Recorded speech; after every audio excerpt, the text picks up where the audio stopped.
할렐루야.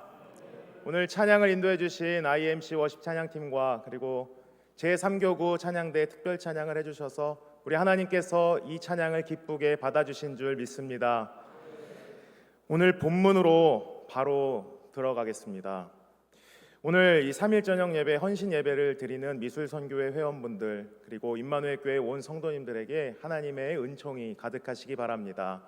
오늘 본문은 고린도후서 4장 6절 말씀입니다. 이 부분은 두 부분으로 나눠서 보게 될 텐데 먼저 전반절 부분을 보시겠습니다. 전반절 말씀을 보시면 어두운 데에 빛이 빛이라 말씀하셨던이라고 기록하고 있습니다.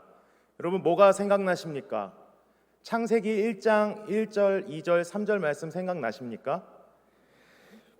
태초에 하나님이 천지를 창조하실 때 가장 먼저 있었던 것이 무엇입니까? 빛입니까? 아닙니다. 어두움과 하나님의 영이었습니다. 우리 2절 말씀을 다 같이 합독하겠습니다. 땅이 혼돈하고 공허하며 흑암이 깊음 위에 있고 하나님의 영은 수면 위에 운행하시니라. 아멘. 그리고 고린도후서 4장 6절의 후반절 말씀을 보면 우리 마음에 비추셨느니라 라고 성경이 기록하고 있습니다. 여기에서 비추다라고 하는 뜻을 지닌 헬라어 단어는 람포입니다. 그런데 이것은 부정적인 단어이고 과거형의 단어를 취하는 것이 바로 이 람포라고 하는 단어입니다.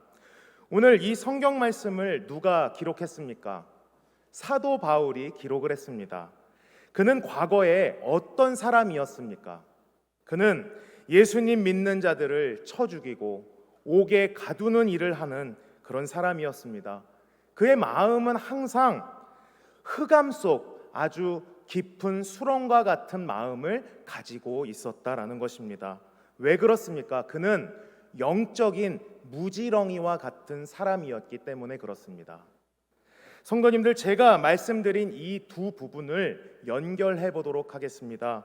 태초에 하나님이 천지를 창조하시기 전 물리적인 암흑과 어두움이 가득했던 것을 비추어 주신 하나님의 말씀의 빛과 같이 영적 무지렁이였던 사도 바울의 죄악된 마음과 깊은 어두움을 물리쳐 주신 그 강력한 빛이 다메섹 도상에 비춰졌을 때, 그 람포 비춰졌을 때 바울의 눈을 멀게 한 것과 연결해 볼 수 있겠습니다.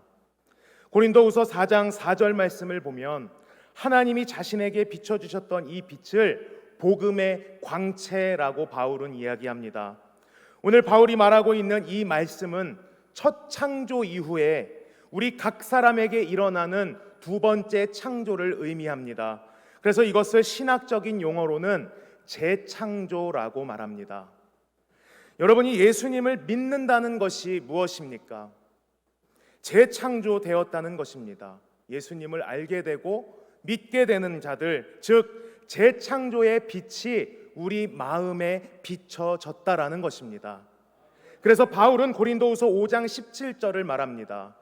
우리 함께 합독하겠습니다. 그런즉 누구든지 그리스도 안에 있으면 새로운 피조물이라. 이전 것은 지나갔으니 보라 새 것이 되었도다. 아멘. 여러분, 우리의 삶은 어두움과 같습니다. 흑암 깊은 곳, 아주 조금의 빛도 없는 절망과 같은 것이 우리 인생입니다. 그러나 여러분, 다시 오늘 본문 말씀을 읽어보겠습니다. 4장 6절입니다. 시작. 어두운 데에 빛이 빛이라 말씀하셨던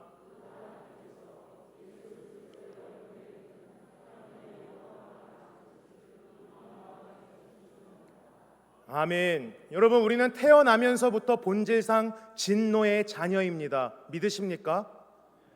하나님이 사랑할 수 없는 존재, 부름받을 수 없는 존재가 바로 우리들의 존재, 그런 존재인 우리들을 하나님은 참 빛인 예수님을 우리에게 보내주셔서 우리를 찾아오시고 우리를 만나주시고 우리를 구원해 주셨습니다.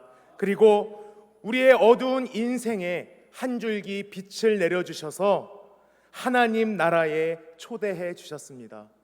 그래서 우리의 어두움은 찢어지고 강력한 빛이 우리 마음을 사로잡은 줄 믿습니다. 우리 특별히 미술 선교회 회원분들의 마음과 우리 임마누엘 교회 온 성도님들 마음에 참빛 되신 예수님의 빛이 가득하시기를 축복합니다. 잠시 한국 기독교 미술 선교 회원의 간증 이야기를 나누려고 합니다. 집사님이신데 이분에게는 앞이 보이지 않는 아주 깜깜한 시절이 있으셨다고 합니다. 카드빚은 계속 쌓여가고 갚을 길도 없고 사랑하는 아내와 자녀들을 위해서 아무것도 할 수 없는 무책임한 가장의 모습이 너무나도 힘들었다라는 이야기입니다.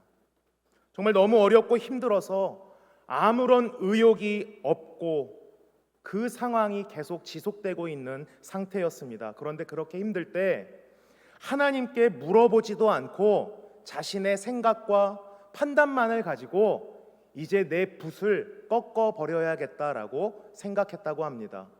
그리고 마지막 그림이다 생각하고 꺾어진 붓을 그리기 시작했습니다. 그리고 그 작업실에 한 선배가 찾아왔는데 그 그림을 보면서 하는 말이 붓을 왜 꺾어? 붓 꺾지 마 라고 말했다고 합니다. 그는 그 음성을 듣고 이것이 하나님의 음성이 아닌가라고 깨달았다고 합니다. 그래서 평생 붙잡고 있던 자신의 붓을 꺾어버리겠다고 하는 것을 회개하고 하나님께 묻기 시작하고 주님의 음성을 구하기 시작했다고 합니다. 그렇게 15년을 넘게 혼자도 아니고 가족을 데리고 걸어온 그 광야의 길을 하나님께서 내게 주신 훈련이구나, 하나님을 만나라고 하는 하나님의 은혜라고 하는 것을 깨달았다고 합니다. 그래서 이전에는 내가 보여지기 위해서 그림을 그리고 팔기 위해서 애썼던 그 순간순간 그 몸부림쳤던 그림을 나 자신을 위해 잡았던 붓을 꺾어버리고 이제는 하나님을 위해 붓을 잡기 시작했다라고 간증하는 것을 보았습니다. 그렇게 그분은 복음을 위한 그림, 복음을 위한 예술을 시작했습니다. 물론 상황은 좋아지지 않았습니다. 계속해서 어려웠습니다. 그런데 그분의 마음에 기대가 되었다고 합니다. 하나님이 어떻게 갚아주실까? 계속 기도하면서 기대하고 복음을 드러내는 그림을 그렸더니 하나님은 단번에 그 빛을 갚아주셨습니다. 할렐루야. 여러분, 제가 그림 하나를 소개하겠습니다. 한국 미술인 선교회원 중에 전태영 집사님이라고 하는 분이 그린 그림입니다. 제목은 다윗과 골리앗이라는 작품인데 잠시 감상해 보십시오. 막대기를 들고 양을 치는 어린 다윗의 모습입니다. 그리고 오른손에는 물맷돌이 들려 있는데 그 물맷돌 중앙을 보이시는지 모르겠습니다. 십자가가 그려져 있습니다. 그리고 소년 다윗의 발 아래는 골리앗의 머리의 그림자가 그 발 아래에 밟혀 있는 것을 볼 수 있습니다. 하늘은 어떻습니까? 아주 어두운 흑암 구름이 있는데 그 중간을 강한 빛이 내려지고 있습니다. 여러분, 사무엘상 17장 45절 말씀에는 이렇게 기록합니다. 너는 칼과 창과 단창으로 내게 나아오거니와 나는 만군의 여호와의 이름 곧 내가 모욕하는 이스라엘 군대의 하나님의 이름으로 내게 나아가노라. 여러분, 다윗은 자신의 앞에 있는 큰 문제를 바라보지 않았습니다. 자신의 앞에서 먼저 행하고 계시는 하나님의 빛을 바라보고 있었다라는 것입니다. 그러자 복음의 광채가 쏟아져 내려오게 된 줄 믿으십시오. 자, 여러분, 그렇다면 이제 우리가 새로운 피조물로서 빛의 자녀된 우리들은 어떻게 살아가야 되겠습니까? 오늘 본문을 통해서 저는 단 한 가지의 은혜만을 나누려고 합니다. 첫 번째입니다. 우리는 세상에서 주님의 빛을 내는 사람이 되어야 할 줄 믿습니다. 오늘 이어지는 본문 고린도후서 4장 7절 말씀을 합독하겠습니다. 시작. 네, 화면 띄어지면 합독하겠습니다. 고린도후서 4장 7절입니다. 시작.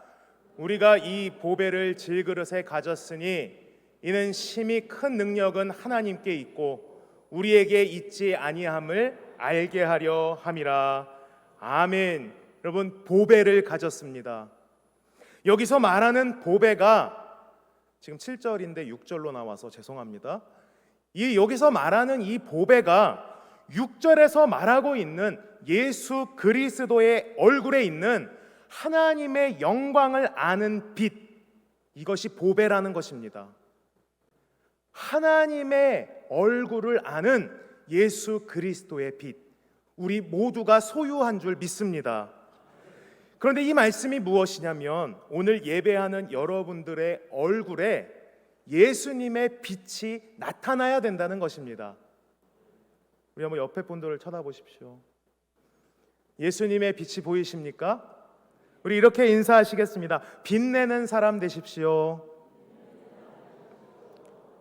은행 가서 빛내라는 게 아니고요, 빛을 내시라는 것입니다.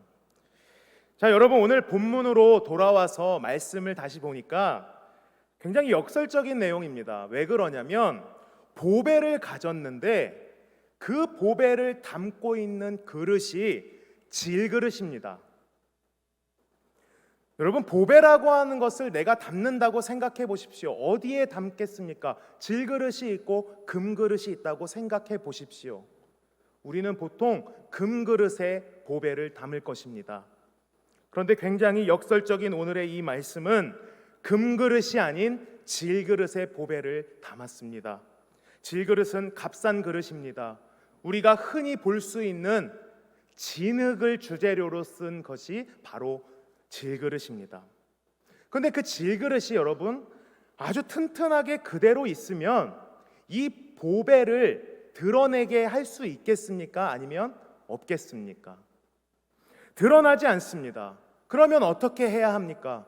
질그릇이 깨져야 그 속에 있는 보배가 드러나게 되는 것입니다. 이 말씀에서 오늘 본문에 매우 중요한 키포인트가 있습니다. 우리가 예수님을 믿었습니다. 그런데 그 예수님을 믿는 기간이 조금씩 길어지다 보니 스스로 생각하고 판단하기를 나는 질그릇이 되지는 않아야지, 동그릇이라도 돼야지, 동그릇이 돼서 조금이라도 빛을 내기 위해 내가 안간힘을 쓰면서 나를 닦고 나를 스스로 훈련하게 되는 것입니다. 이때 사탄 마귀의 세력이 이것을 건드립니다. 우리 모두 흙으로 만들어진 질그릇인데 그것을 잘 알고 있는 우리들인데 사탄은 원재료를 바꾸라고 이야기합니다. 누구는 은그릇, 누구는 금그릇, 누구는 다이아몬드 그릇으로 재료를 바꿔보라고 이야기를 하는 것입니다. 본질을 바꿀 수가 없으니 그 재료를 가지고 도금을 하라고 이야기하고 있는 것이죠. 그런데 여러분, 우리는 그냥 질그릇입니다. 아주 약하고 볼품없고 가치가 제일 없는, 대충 쓰다가 버리기 편한 그런 그릇이 우리들입니다. 그런데 그 그릇이 깨질 때 예수님의 빛이 드러나게 되는 줄 믿으시기 바랍니다. 오늘 사도 바울이 그 얘기를 하고 있는 것입니다. 망하고 쫓겨다니고 굶주리고 헐벗고 기가 막힌 역경과 고난이 계속되는 바울의 모습을 우리는 보고 있습니다. 심지어 그는 건강을 잃고 눈도 잘 보이지 않는 상황, 자신의 몸에 있었던 그 질병을 고쳐달라고 기도했으나 돌아오는 응답은 내 은혜가 내게 족하다라는 것이었습니다. 외부에서 던지는 그 비난과 조롱이 자신 때문이라면 오히려 괜찮을 텐데 복음을 외쳤다는 이유로 비난받고 조롱받음이 그에겐 더욱 아픔과 힘듦으로 느껴졌을 것입니다. 그런데도 하나님은 이상하게도 하나님 되시는 방식을 이런 식으로 나타내십니다. 질그릇이 깨졌는데 더 깨뜨리시기를 원하는 것일까? 8절 말씀을 우리 함께 합독하겠습니다. 시작. 우리가 사방으로 우겨쌈을 당하여도 쌓이지 아니하며 답답한 일을 당하여도 낙심하지 아니하며. 9절 말씀도 함께 합독하겠습니다. 박해를 받아도 버림받지 아니하며 거꾸러뜨림을 당하여도 망하지 아니하고. 우리 10절 읽겠습니다. 우리가 항상 예수의 죽음을 몸에 짊어짐은 예수의 생명이 또한 우리 몸에 나타나게 하려 함이라. 아멘. 바울이 뭐라고 말합니까? 우리가 항상 예수의 죽음을 몸에 짊어졌다라고 말합니다. 예수님은 어떤 방식으로 죽으셨습니까? 십자가의 방식입니다. 십자가의 길을 쫓아가는 것, 고난받고 핍박받는 것, 그의 온 몸에 힘이 다 빠졌을 때 십자가에 매달렸고, 매달려서 이제 남아있는 몸에 물과 피를 다 쏟아내면서 아주 서서히 죽어가셨습니다. 그걸 우리가 짊어졌다고 성경은 기록하고 있습니다. 그 죽음을 몸에 짊어지면 이렇게 성경이 기록합니다. 예수의 생명이 또한 우리 몸에 나타나게 하려 함이라. 그러니까 하나님은 우리의 연약한 인생을 통해서 하나님의 영광스러움, 복음의 찬란한 결과를 드러내시겠다라고 말씀하고 있는 것입니다. 우리가 기대하고 우리가 이해하는 방식이 절대 아닙니다. 항상 주님은 약한 자를 들어서 강한 자들을 부끄럽게 하십니다. 무능한 자를 들어서 강한 자를 통해 하나님의 하나님 되심을 보이시겠다라고 말씀하십니다. 오늘 돌아가시면 고린도전서 1장을 읽어보십시오. 이것이 하나님의 방식입니다. 대표적인 사건이 사사기에 기록됩니다. 여러분, 사사시대의 이스라엘 백성들의 골치를 썩게 했던 나라가 미디안이라고 하는 나라입니다. 지금의 하마스와는 반대쪽에 있는 지역입니다. 그런데 미디안 사람들은 이스라엘을 쳐들어와서 다 빼앗아가는 것은 아니라 추수할 때가 되면 찾아와서 그들이 거둔 곡식만을 가지고 갑니다. 그러니까 추석 때만 되면 메뚜기 때처럼 와서 10만 대군을 이끌고 모든 농작물을 다 쓸어갑니다. 그런데 하루는 성경에 기드온이 등장을 합니다. 굉장히 이상합니다. 기드온이 타작을 하고 있는데, 곡물을 타작하고 있는데 그 장소가 포도주를 짜는 틀 안이라고 기록합니다. 여러분, 포도주를 짜는데 그곳에 곡물 이물질이 날리면 어떻게 되겠습니까? 우리가 이해되지 않는 장소와 작업을 기드온이 하고 있었습니다. 그는 굉장히 소심한 사람이었던 것 같습니다. 그래서 쳐들어올 미디안 군대에 미리 겁을 먹고 포도주 틀 그 좁은 공간에서 자신의 곡물을 타작하고 있었다라는 것입니다. 그런데 더 이상한 건 밑도 끝도 없이 갑자기 천사가 나타나서 그를 부릅니다. 사사기 6장 12절입니다. 여호와의 사자가 기드온에게 나타나 이르되 뭐라고 부릅니까? 큰 용사여. 미디안 군대가 아직 오지도 않았는데 숨어서 포도주 틀에 숨어서 곡물을 타작하는 기드온에게 큰 용사여 라고 말씀합니다. 그리고 뭐라고 합니까? 여호와께서 너와 함께 계시도다. 미디안이 굉장히 무서워 소심한 기드온은 불안에 떨면서 자신의 곡물을 타작하고 있었는데 그를 큰 용사라고 부르시고 내가 너와 함께 있다라고 말씀합니다. 그럼 기드온이 아멘하고 두려움이 없어야 하는데 성경에서 기드온은 함께 있으시다고요? 근데 왜 추석 때만 되면 미디안 군대를 보내서 우리의 곡물을 다 뺏어 가십니까? 라고 투덜거립니다. 하나님은 그런 기드온에게 내가 너를 통해서 이스라엘 백성을 구원하겠다라고 약속해 주십니다. 그러면 아멘 해야 되는데 또 떼를 쓰기 시작합니다. 그러다가 드디어 이 위대한 군대를 진멸하도록 군대를 출정시키게 되는데 32,000명이 모였습니다. 이스라엘 군대 32,000명. 그런데 주님께서 사사기 7장에 2만 명을 돌려보내라. 2만 명 돌려보냈습니다. 22,000명 돌려보냈습니다. 몇 명 남았습니까? 10,000명 남았습니다.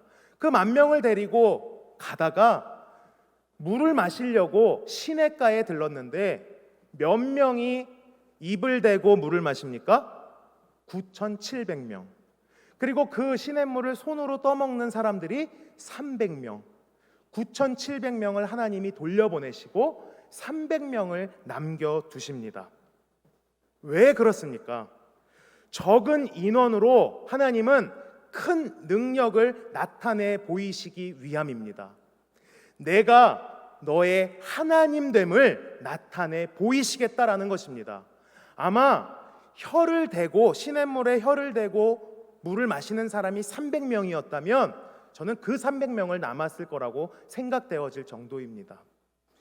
여러분, 구약의 전 역사를 살펴보면 우리는 알 수 있습니다. 하나님은 항상 남은 자들을 통해서, 약한 자들을 통해서, 넘어진 자들을 통해서, 깨진 자들을 통해서 일하여 주신다는 것을 반드시 기억하시기를 바랍니다.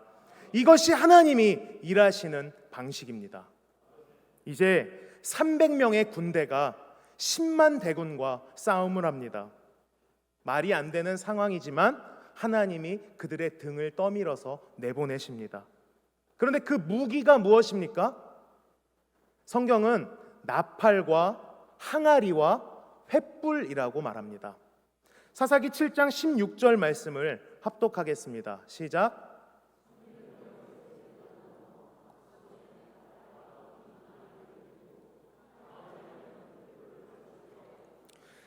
그리고 그 횃불을 항아리 안에 넣는 것입니다. 여러분, 항아리는 질그릇과 연결할 수 있습니다. 횃불은 빛과 연결할 수 있습니다. 나팔을 불면서 항아리를 깨뜨리라고 주님 말씀하십니다. 항아리가 깨지면 무엇이 드러납니까? 횃불이 드러납니다. 그랬더니 미디안의 군사들이 어떻게 되냐면 서로 동무가 동무를, 같은 군인끼리 싸워 죽이게 됩니다. 그리고 적군들이 도망을 치게 되는 그러한 역사를 하나님께서 보여주십니다. 우리 함께 7장 22절 말씀을 합독하겠습니다. 시작. 300명이 나팔을 불 때에 여호와께서 그 온 적군으로 동무끼리 칼날로 치게 하심으로 적군이 도망하여. 아멘. 여러분, 이 전쟁을 이끄시는 분이 누구십니까? 우리 여호와 하나님이십니다. 그리고 오늘 헌신 예배를 드리시는 우리 미술선교회 회원들과 임마누엘 교회의 성도님들 모두가 삶의 전쟁을 치르고 계실 텐데 그 전쟁을 이끄시는 분이 하나님이심을 기억하고 믿으시기를 축복합니다. 여러분, 혹시 여러분 인생에 미디안과 같은 세력이 있습니까? 골리앗과 같은 커다란 문제가 여러분의 앞을 가로막고 있습니까?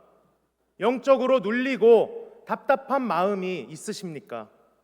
그럼 그런 상황에 겁먹지 마시고 나와 함께 하시는 여호와 하나님을 붙잡고 승리하시는 우리 미술선교회 회원분들과 우리 임마누엘 교회 온 성도님들 되시기를 축복합니다.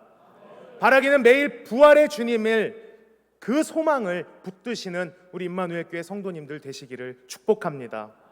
우리의 싸움과 우리의 전쟁은 이겨놓고 싸우는 싸움입니다.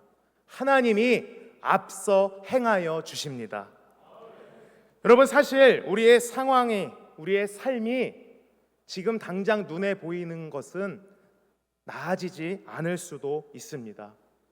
더 깨질 수도 있습니다. 그런데 무너지고 있고 무너질 수 있지만 우리의 존재 자체는 절대 무너질 수 없습니다. 왜?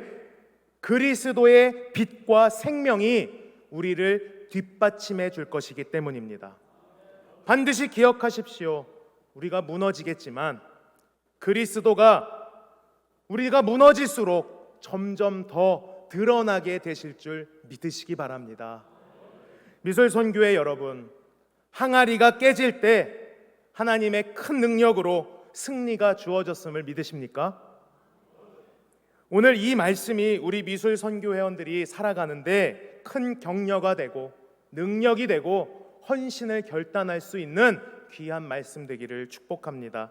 그래서 빛을 내며 살아가시길 바라고, 우리 미술선교회 회원분들의 작품 속에서 빛이 드러나 생명이 되고 영혼을 돌보는 위로와 승리가 있는 귀한 선교회 되기를 축복합니다.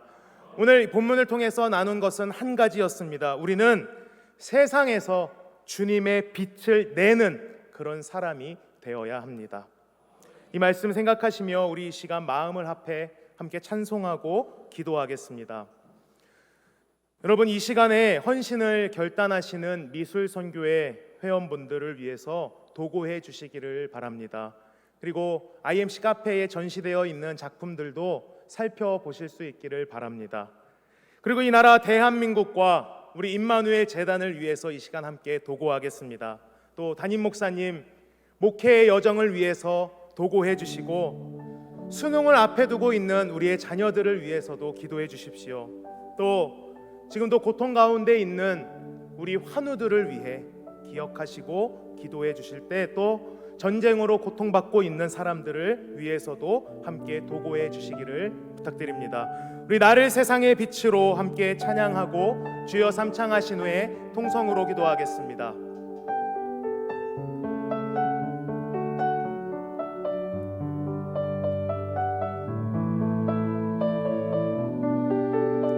나를 세상의 빛으로, 나를 세상의 빛으로 부르신 주님 비추소서. 나도 주님의 빛을 비추리라. 나를 세상의 빛으로, 나를 세상의 빛으로 부르신 주님 비추소서. 나도 주님의 빛을 비추리라. 어둠을 밝히는 빛, 온 세상을 비추는 빛, 사위의 마음이 숨기지 못하네. 어둠을 밝히는 빛, 어둠을 밝히는 빛, 온 세상을 비추는 빛, 사위의 마음이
하나님 아버지, 크신 은혜에 감사드립니다. 오늘 드려진 미술 선교의 헌신 예배를 주님 기쁘게 받아주신 줄 믿습니다. 하나님, 특별히 이번 한 주는 교회의 생일이 내 생일인 것처럼 많이 웃으며 살겠다는 결단을 했습니다. 오늘 헌신을 결단하는 미술 선교회원들 모두의 마음에 하나님의 영광을 아는 빛이 비춰지고 그들의 작품 가운데서도 생명의 참 빛이 솟아나 어둠을 찢어버리는 역사, 승리의 역사, 기적과 간증의 역사가 있을 수 있도록 인도하여 주시옵소서. 예수 그리스도의 이름으로 기도드립니다. 아멘.